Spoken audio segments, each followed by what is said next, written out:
Second Elite bow review. They say that's pronounced Kairous. Let's see what this thing's about.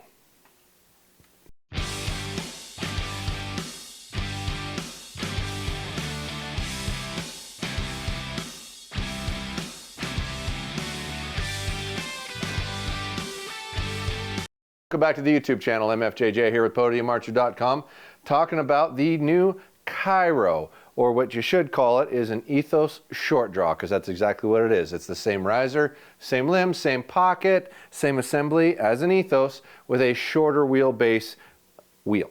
This bow would peak at 335 if it went to 30 according to their specs, but it goes to 29.5.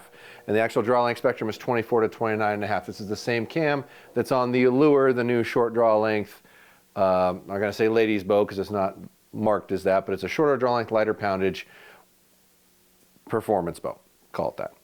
It does go up to 90% let off and multiple adjustability on the let off. It's available in a 40, 50, 60, 65, and 70. The Ethos, by the way, does come in 75 pounds. However, the spec sheets they sent me did not say that. I got that after the fact, so I apologize for that being incorrect in the previous video. Brace, the physical weight's 4.5, axle to axle is 33. Brace is 6.5 inches. So without further ado, let's measure some of that stuff and see what we get. Brace height. This is, they say it's 6.5. Isn't that what I got over there? Yeah, 6.5, and this measures higher than 6.5. So 6 5/8 to the front, 6 3/4 to the back. So, I mean, technically it's not accurate, but that's a better number, so I'm not really going to mark you down for that. Let's see what our axle to axle is. Far side of the axle, maybe yeah, I'd call that 33, which is what it's supposed to be. That's good. Being honest is always good. Let's see, our riser length and amount of reflex is going to be exactly the same because it's the same riser. So there's no question of those things, which it was 2.5 on the reflex, which for me is a but it's still not terrible. I've definitely seen worse, and that doesn't mean that that won't work. And the riser length is going to be the same, so there's really not a whole lot of point in measuring that. Physical weight, I imagine is going to be exactly the same because the riser is the majority of the weight on these things. But we'll check it anyway. So this is probably going to be about 4.9 to 5. This is measuring out at 5.1 this time. However, it has the same stuff on it. The rest, take that off. Take those off, you're 4.5 pounds. We'll put our vibration dampening gauge tool on here to check that out. And then bolt this on real quick. They think they like here. So let's see what our draw weight is, because it should be at 70. This bow does say it has the comfort mods on at 72. So I'll have to change that a little bit. I had my, there it is. This does have the smoother comfort mod on it. So it's supposed to be about 5 feet different, according to them. So don't be shocked if this bow's slow. Plus, this bow goes to 29.5. So we're only going to get, if it's rated 335, probably best case scenario would be like 328. And then another 5. So we're probably really looking for 322, 323, somewhere around there. It's probably a real number for what this bow should do. That's 6.8 or 68.3. And do that. Oop.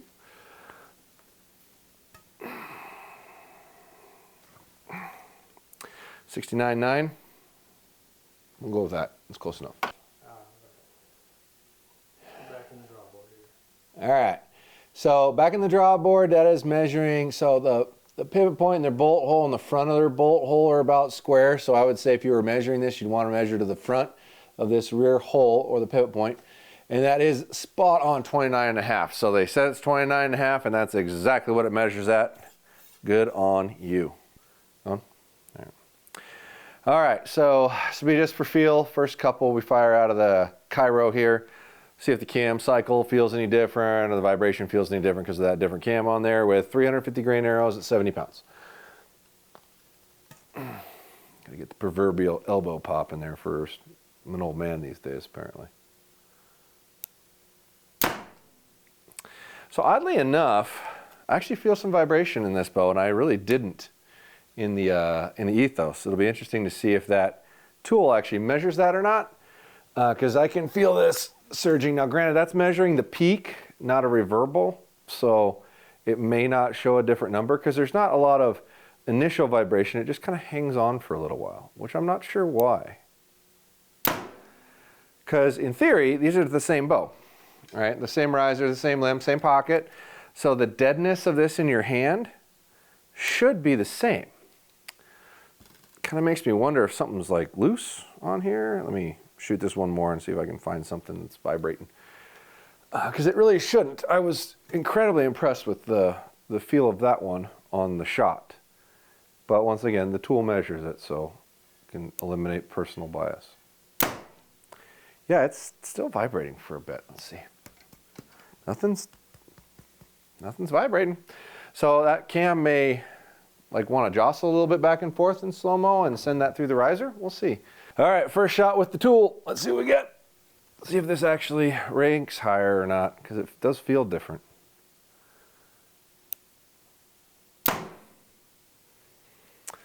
Okay. 13.1, that's a lower number. Oh, I'm starting to wonder if this thing like really works. Okay. All right, here we go. Try another one. And then we've shot this the other times. We got one arrow that was drastically lower than the other two for one reason or another, and I'm not sure why. So we'll see what happens there. So that was 13.1.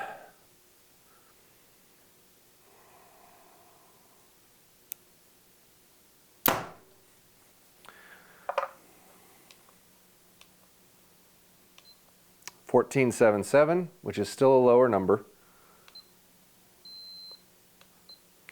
than the previous one. But oddly enough, I kind of don't feel it now. So I don't know what's going on. It's weird.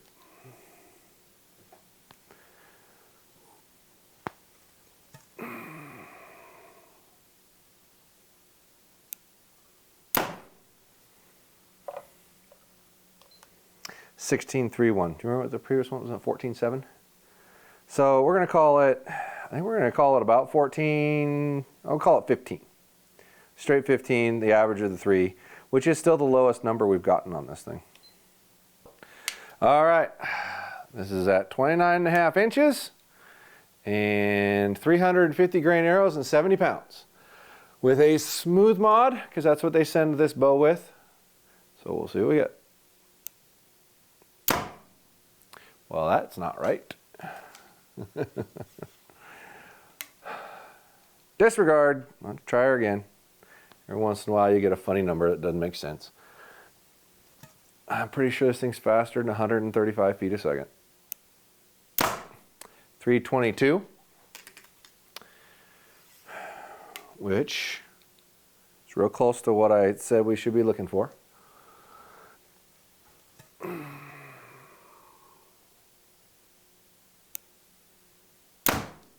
132, that's weird. Try her again. Cronies are really light sensitive. We actually have to move our filming light out of the way so it doesn't obstruct it, because it'll throw it off. So it could possibly be why we're getting those weird little 132s.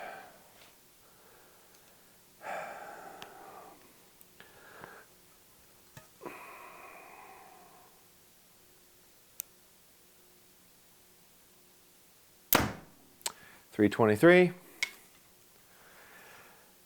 The other one that ran through right was 322, so if I get one more somewhere in there, we will give it that average. $322. Yeah, I bet you it was just a little dust on the lights. Okay, so 322 is going to be your 350 grain, which, if I remember right, 322. That's about what I said it should be, with it being a 335 estimate at 30 inches. So take off 7 plus a smooth is another 6. Like, that's like spot on what they should be, because they said it's 4 to 5 feet for that module. So that's pretty close. Let's see what it does at 450 and what it does at 550. Okay. All right, so now we have our 450 grain arrows. We'll shoot these 3, and then we'll shoot the 550s and see what our average is now. This is more the weight I would recommend a person use. 288.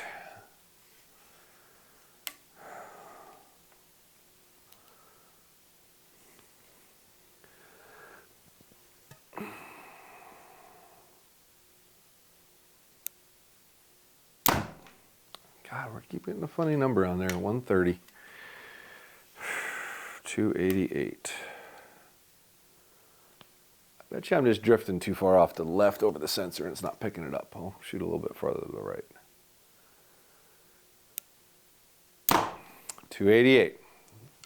That's probably accurate enough to give it that average if we got 2 the same.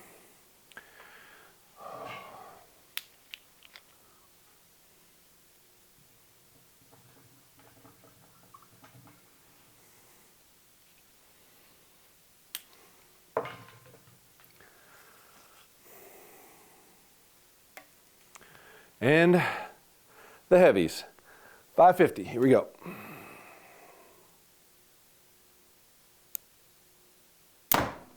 $260.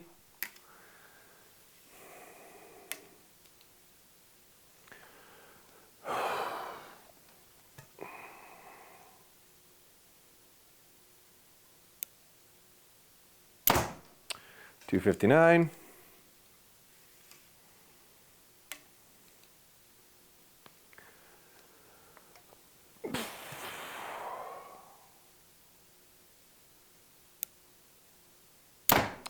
$259. Okay. So $259 for the 550s, which is still pretty dang fast at 29.5 inches. $259. So there's your comparable numbers. All right. Draw cycle, I'd give it a 4 out of 5. Grip, I really like. I'd give it a 4 out of 5. It's super close to my ideal. Back wall is real good. Give it a 4. Balance is good. I'd also give it a 4. Feels pretty balanced. I mean, it feels a little different to me just because of the size of the cam and whatnot.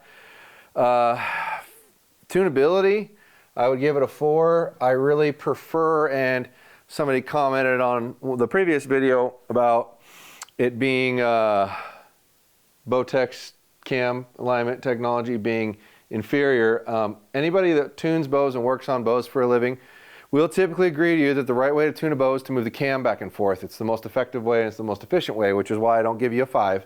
I do love the fact that you have an ability to manipulate where the cam sits based off of where the limb moves, but in my world, I would still move the shims because I want to move it by the cam because I believe that's the most effective way to tune. It is ingenuitive, it is creative, and it does seem to hold up really well, so I do like it, but I can't give you a 5 because I ideally want to move the cam back and forth, and I would like it to be relatively efficient.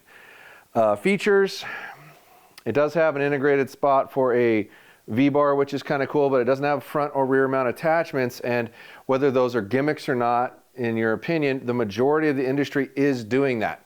So you're going to see more and more things designed around that reality, and if they don't put those on there, you're not going to be able to use those accessories. They typically do make your bow lighter and lower profile, which allow you to use quivers that are more lower profile. So those are things I really wish they would add in the future. I'm not sure why they're not doing it because it's not terribly hard, and almost every other bow manufacturer has embraced those things. So for features, you get a 2 because you did an integrated V-bar bracket. Speed, I got to give you, I mean, I got to give you at least a 4, maybe a 4.5, just because you are publishing an accurate speed based off of what you're saying it is, and the draw length measurement was accurate, which if you go and look at my actual draw, I gave you a 5. You measured and came out exactly where it should be. The reflex measurement's the same as the previous one, so that's a 2.5, which is a lot of reflex in a bow that has that kind of brace height. So in my world, I think that's a 1. That's not really good. I think your bow price is fair. It's middle of the range of what it is. It is a slightly shorter wheel, so it's more of a unique thing, but I'd still say that's relatively fair. I can't recall if I gave this a 4 on the other one or not. I think I did. You're middle of the road, you're fair priced. I think that was a 3, because you're not cheap for what you're making, you're not expensive for what you're making. I would say that's middle of the road. Hopefully that's relatively accurate. Vibration was a 15, which is the lowest number we've come up with, so got to give you a 5 there. And actual draw was spot on, yeah, so let's add up what we got here. 16, 26, 31. 1, 2, 3, 4, 5, 6, 7. Hold on a second. Yeah, those are measurable. No, yeah, those are measurables. So that's a 31 on my MFO. Okay, so got this figured out. The high score is not 40, it's 35 possible. Sorry guys, we're still trying to figure this out as we go, as we haven't made an actual official thing that stays. So the MFO score is 31 out of 35, which is similar to the other, although it got a little bit higher ranking because the actual draw was exact. The high score on the standardized measuring stuff, things I can't argue, is a 24. The previous one should have been a 21, but it was rated at 26 because I had weight in both categories. But your weight is exactly what you said it was, and a 4.5 pound bow on a 33 is relatively good. 33 axle to axle is a really good overall configuration to have. Brace at 6.5, spot on. Balance, real close, back wall real close. I mean, those are high scores, folks. And the vibration is the lowest number we have. Now, I do ask you to be patient with us because we haven't tested this on like anything. So I'm assuming that's a really good number, but we won't know until we test some of the other major flagships and see how much higher or lower they rank on that vibration. Let me know what you think about this format. I mean, the speeds were good. You got 3 different weights there to go off of. Hopefully this helps you make a better decision on what bows you're interested in or which ones you want to, take to your maybe final 2 or final 3 to decide what you like. Follow along on Instagram and our follow along on our YouTube channel. Obviously, hopefully you already are. It's growing fast, but could still think it could grow faster for how much content we're putting out and how much information we're trying to provide for you guys. Hopefully it helps. Thanks for watching.